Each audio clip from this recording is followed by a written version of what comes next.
శ్రీ మహాగణాధిపతయే నమః శ్రీమాత్రే నమః మాచిరాజ భక్తి ప్రేక్షకులందరికీ నమస్కారం. కార్తీక మాసంలో అసలు స్నానం ఎలా చేస్తే సమస్త శుభాలు కలుగుతాయో, కార్తీకంలో స్నానం చేసేటప్పుడు పాటించాల్సిన నియమాలేంటో ఈ వీడియోలో మనం తెలుసుకుందాం. కార్తీక స్నానం అంటే అర్థం ఏంటంటే, కార్తీక మాసంలో ఏ రోజైనా సరే సూర్యోదయానికి అరగంట ముందు చేసే స్నానం అని అర్థం. సూర్యోదయం అయిన తర్వాత స్నానం చేస్తే దాన్ని కార్తీక స్నానం అని అనరు. సూర్యోదయానికి అరగంట ముందే స్నానం చేయాలి. ఎలా చేయాలి? చన్నీళ్లతో స్నానం చేయాలి. చన్నీళ్లతో చేయలేని వాళ్ళు, ఆరోగ్య సమస్యలు ఉన్నవాళ్ళు గోరువెచ్చని నీళ్లతో చేయవచ్చు, కానీ సాధ్యమైనంత వరకు చన్నీళ్లతో చేయాలి. ఎక్కడ చేయాలి? మామూలుగా అయితే నదిలో చేయాలి, లేదా చెరువులో చేయాలి, లేదా బావి దగ్గర నీళ్లు తోడుకొని ఆ నీళ్లతో చేయాలి. ఇవన్నీ చేయలేని వాళ్ళు ఎక్కడ చేసుకోవచ్చు? ఇంట్లో అయినా చేసుకోవచ్చు. మీరు ఎక్కడ స్నానం చేస్తున్నా సరే కార్తీక దామోదర ప్రీత్యర్థం అనుకోండి. అలాగే స్నానం చేసేటప్పుడు చిటికెడు పసుపు, చిటికెడు కుంకుమ మీరు స్నానం చేసే నీళ్ళలో కలుపుకొని, ఆ తర్వాత ఆ నీళ్లతో స్నానం చేస్తూ గోవింద గోవింద గోవింద పుండరీకాక్ష పుండరీకాక్ష పుండరీకాక్ష అనుకోవాలి.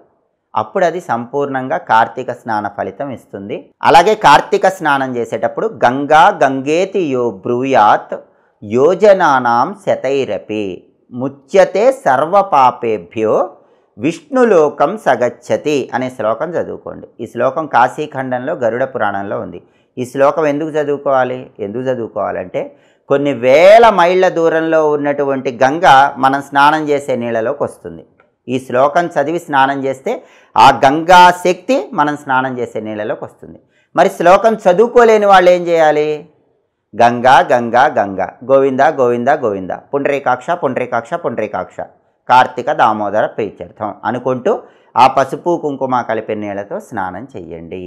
ఇలా స్నానం చేస్తే ఇది అద్భుతమైన కార్తీక స్నానం అవుతుంది. అలాగే ఎవరైనా నది దగ్గర స్నానం చేస్తున్నారనుకోండి, తప్పకుండా వస్త్రం ధరించి స్నానం చేయాలి. మగవాళ్ళైతే పైపంచ వేసుకొని స్నానం చేయాలి, ఆడవాళ్ళైతే చీర కట్టుకొని స్నానం చేయాలి. ఎందుకంటే స్నానం చేసిన తర్వాత మగవాళ్ళు ఏం చేయాలంటే, ఈ పైపంచ చివరి భాగంలో బొటనవేలు చూపుడు వేలు ఈ రెండు వేళ్ళు నొక్కుతూ ఆ నీళ్లు కింద పడేలాగా చూడాలి. ఆడవాళ్ళైతే చీర చెంగు చివరి భాగంలో బొటనవేలు చూపుడు వేలు కుడి చేతివి ఈ రెండు వేళ్లతో ఆ వస్త్రాన్ని ఇలా నొక్కుతూ ఆ నీళ్లు అక్కడ ఒడ్డున పడేలాగా చూడాలి. దీన్ని జల నిష్పీడనం అనే పేరుతో పిలుస్తారు. ఇది ఎందుకు చేయాలి అంటే, సమస్త భూతాలకు సమస్త ప్రాణులకి శుభం కలగటానికి చేయాలి. దీన్ని జల నిష్పీడనం అనే పేరుతో పిలుస్తారు. చాలా సులభం. ఎక్కడైనా నదిలో స్నానం చేసినప్పుడు ఒడ్డుకు రాగానే మీ వస్త్రం చివర భాగాన్ని కార్తీక మాసంలో చూపుడు వేలు బొటన వేలు ఈ రెండు వేళ్లతో ఇలా నొక్కాలి. అప్పుడు ఆ నీళ్లు కింద పడతాయి. దీన్నే జల నిష్పీడనం అంటారు.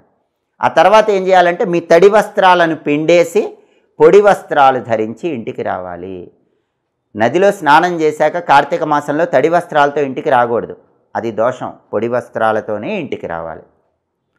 ఇంకా మీకు వీలైతే నదిలో స్నానం చేశాక ఒడ్డుకొచ్చి దోసిల్లో నీళ్లు తీసుకొని ఆ నీళ్లు 3 సార్లు ఒడ్డు దగ్గర అలా చల్లాలి.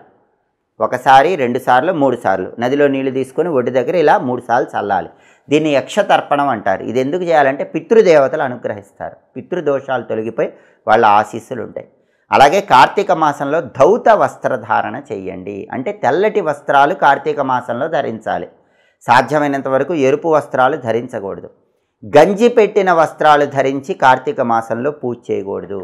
ఈ నియమం కూడా తప్పకుండా పాటించాలి. ఈ నియమాలు పాటిస్తూ స్నానం చేయండి. అలాగే సాయంకాలం సూర్యాస్తమయంలోపు కార్తీక మాసంలో స్నానం చేయండి. సూర్యాస్తమయం తర్వాత కార్తీక మాసంలో సాయంకాలం పూట స్నానం చేయకూడదు. కార్తీక స్నానాన్ని ఈ నియమాలతో చేసి సమస్త శుభాలు సిద్ధింపజేసుకోండి. మీకు జీవితంలో ఎదురయ్యే అనేక రకాలైన సమస్యలకి సులభమైన పరిష్కార మార్గాల కోసం ఎదురు చూస్తున్నారా? అలాగే పండుగల సందర్భంగా ఎలాంటి విధి విధానాలు పాటిస్తే అన్ని సమస్యల నుంచి బయటపడచ్చో తెలుసుకోవాలనుకుంటున్నారా? పండుగల విశిష్టత, పండుగల పరమార్థం తెలుసుకోవాలనుకుంటున్నారా? ఎప్పటికప్పుడు మాసాల పరంగా వచ్చేటటువంటి ప్రత్యేకతలు తెలుసుకోవాలనుకుంటున్నారా? అయితే మాచిరాజు భక్తి ఛానల్ తప్పకుండా చూడండి. మా వీడియోస్ మీకు నచ్చినట్లయితే మా ఛానల్ లైక్ చేయండి, కామెంట్ చేయండి. మా ఛానల్ వీడియోస్ 10 మంది మిత్రులకు షేర్ చేయండి. మా ఛానల్ సబ్స్క్రైబ్ చేసుకోండి. పక్కనున్న బెల్ సింబల్ నొక్కటం మాత్రం మర్చిపోకండి. సర్వే జనాః సుఖినో భవంతు. స్వస్తి.